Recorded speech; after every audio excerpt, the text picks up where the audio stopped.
புரட்சி தலைவர் அவர்கள் மக்களின் பேராதரவோடு 1977ஆம் ஆண்டு முதலமைச்சராக பதவியேற்றார். அன்றே அவர் நினைத்து விட்டார், இந்த மக்களுக்கு நம்மளால் என்ன செய்ய முடியுமோ அதெல்லாம் நம்ம காலத்தில் செய்யணும் அப்படின்னு.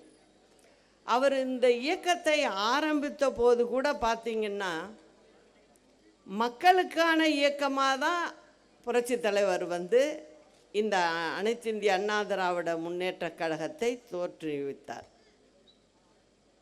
அவர் இருந்தவரை ஒவ்வொரு நாளும் மக்களை பற்றிய சிந்தனையிலேயே தான் அவருடைய அரசாங்க வேலைகளும் இருந்தது. அந்த காலகட்டத்தில் புரட்சி தலைவர் முதல்வர் ஆனதும் முதல்ல எதை நினைக்கிறாரு? குழந்தைகளை பற்றி நினைக்கிறார்.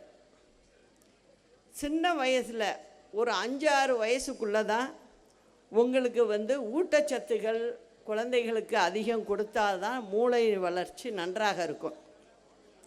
அதனால் என்ன பண்ணுறாரு, அதுக்கு முன்னே திரு காமராஜர் ஐயா இருந்தபோது, முதல்வராக இருந்தபோது அரசாங்கமும் மற்றும் வெளியாட்களும் சேர்ந்து மதிய உணவுன்னு கொஞ்சம் கொடுத்துக்கிட்டு இருந்தாங்க. அதன் பிறகு புரட்சி தலைவர் வந்ததும் அவர் என்ன பண்ணுறாரு, நம்ம அரசாங்கமே செய்வோம் முழுவதும் அப்படின்னு சொல்லி குழந்தைங்களுக்கு சத்துணவு திட்டம் அப்படிங்கிறத கொண்டு அந்த பிள்ளைகளுக்கு நல்ல ஒரு ஊட்டச்சத்தான சாப்பாடு, ஒருவேளை சாப்பிட்டாலும் நல்ல சாப்பாடாக இருக்கணும், சத்துள்ளதாக இருக்கணும் அப்படின்னு சொல்லி ஆரம்பித்து வச்சார். அதுதான் இன்றைக்கி தொடர்ந்து நடந்துக்கிட்டு இருக்கு. நல்லபடியாக குழந்தைங்களுடைய வளர்ச்சியை முதல்ல பார்த்தாரு. அதுக்கப்புறம் பார்த்திங்கன்னா படிப்பு. இதை பொறுத்த வரைக்கும் இவர் 77 முதலமைச்சராக பதவி ஏற்ற உடனேயே 78க்குள்ளே நிறைய சீர்திருத்தங்களை கல்வியிலையும் கொண்டு வர்றாங்க தலைவர். என்ன கொண்டு வர்றாரு?